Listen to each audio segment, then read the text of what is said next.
Chegamos ao quarto tópico da nossa lição da Escola Sabatina, a beleza do ato de compartilhar. Irmã Leoni, o que devemos aprender da instrução significativa que Jesus deu depois de alimentar o povo? Aqui poderíamos pensar, que bom, todos comeram, e agora se há um pouco de desperdício, né? Não vai ter problema, foi multiplicado miraculosamente, né? Mas aqui houve uma lição. Jesus pediu para que os discípulos recolhessem tudo que sobrou. E pelo jeito eram pedaços, porções que haviam sobrado, né? E nada deve ser desperdiçado. Então nós precisamos aprender que mesmo sendo uma bênção, um milagre, nem por isso precisamos menosprezar, né? E foi pedido que eles enchessem cestos. Eles que encheram 12 cestos. E esse pão que foi recolhido, ele foi redistribuído. Muitas pessoas estavam ansiosas de levar a outras regiões esse pão, de contar o que haviam testemunhado, aquele milagre de Jesus, e poder compartilhar com seus amigos, vizinhos, parentes, né, esta bênção, né? E por isso eles recolheram e redistribuíram. Isso traz uma lição para nós, que na vida espiritual nós também precisamos ter esse cuidado de não desperdiçar as oportunidades que são concedidas, né? Então, às vezes a gente diz, vai ter uma conferência, uma reunião. Aquele pregador, eu já sei tudo, né? E a gente acaba perdendo a bênção, porque a nossa presença lá poderia confirmar a nossa crença e nos ajudar a ser essa extensão de Cristo para poder levar isso a outros, né? E aqui na nota diz, com o mesmo cuidado, também devemos entesourar o pão do céu para satisfazer as necessidades da alma. Devemos viver de cada palavra vinda de Deus. Não podemos perder nada do que Deus disse. Não devemos negligenciar uma única palavra que diga a respeito da nossa salvação eterna. Nenhuma palavra deve cair inútil no chão. E às vezes nós nos distraímos, ou negligenciamos comparecer, ou se estamos presentes, às vezes nos distraímos. Saímos da igreja, ficamos do lado de fora. Ou conversando E perdemos a bênção. Às vezes, ao sair da igreja, estamos mais vazios do que quando chegamos. Porque não aproveitamos cada migalha, cada palavra que foi dita ali. Tem uma ilustração em base desse episódio dos discípulos pegando com Jesus e distribuindo, que vai fazer bastante sentido dentro do que a irmã Leoni acabou de mencionar. Os discípulos, eles só voltavam a Jesus porque eles tinham já distribuídos. Eles não ficaram pegando, porque ia chegar um ponto que eles não iam conseguir mais se abastecer. Mas pelo fato deles se abastecerem, distribuírem, então eles podiam voltar a Jesus, abastecer de novo, e quando eles estavam abastecidos, distribuir. Mas quando acabava o que estava na mão, eles, obviamente, é muito lógico o que eu vou falar, mas precisa ser dito. Eles não tinham como compartilhar. Eles pegaram ali, 20 unidades de pães multiplicados por Cristo. Distribuíram ali para tantas pessoas, 20 pessoas. Acabou o pão. Eles não têm mais nada a oferecer. O que eu quero dizer com isso? Se nós, através da negligência, na verdade, tudo se resume à negligência, né? Mas se vamos à igreja, ficamos cochichando. Se vamos à igreja, ficamos do lado de fora. Se não estudamos a palavra de Deus, se não damos atenção à mensagem da palavra de Deus, nós não vamos ser abastecidos. Tão logo, quando surgem oportunidades no nosso dia a dia para doar, para compartilhar, nós não temos. Estaremos vazios. Nós estaremos vazios, não teremos o que oferecer. Irmãos, isso é muito sério, porque a Pena Inspirada faz menção de que todo verdadeiro discípulo nasce no reino de Deus como o quê? Como um missionário. Mas se eu não tenho nada a oferecer, como eu vou ser um missionário? Tão logo, não nasci no reino de Deus. Consequentemente, estou perdido. Veja como é sério.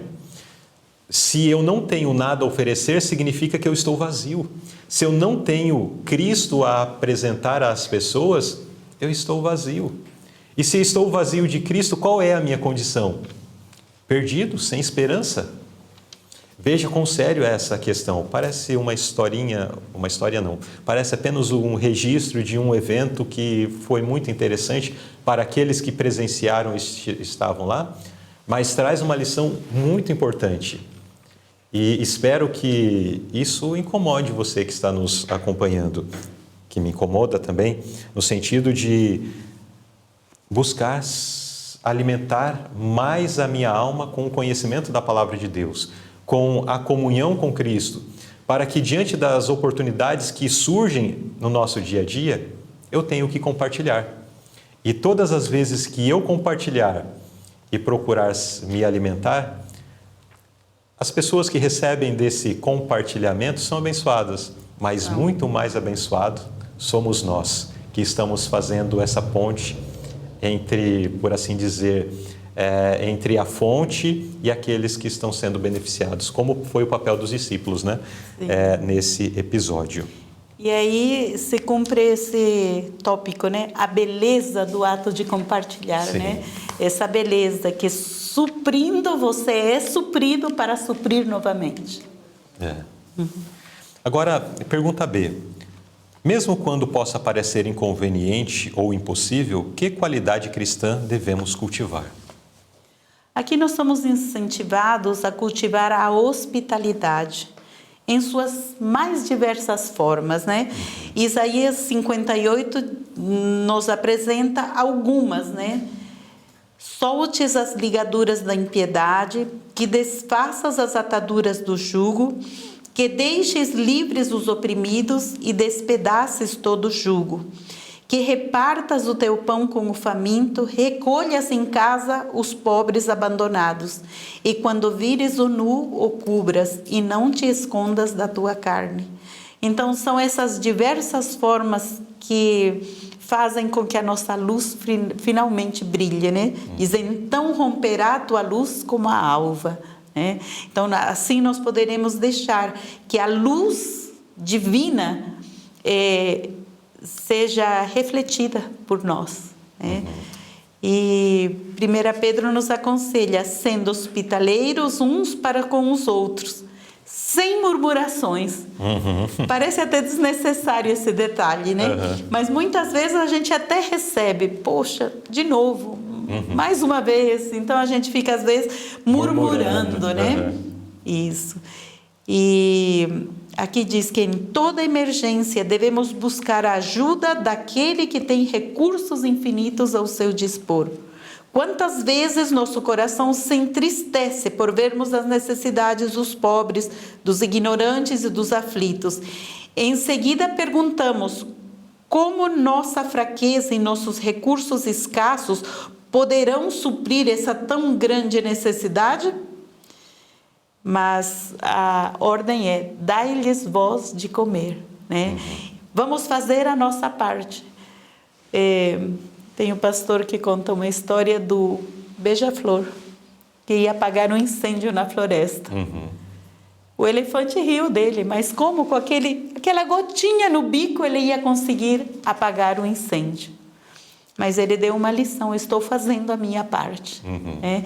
Então, se você usa o que você tem na sua missão, isso dá a satisfação do dever cumprido. Sim. Né? Então, nós fazemos a nossa parte. E diz que se nossos recursos não bastem para alimentar milhares, talvez eles consigam alimentar uma pessoa. E esse prazer, essa satisfação já será sentida. Exato.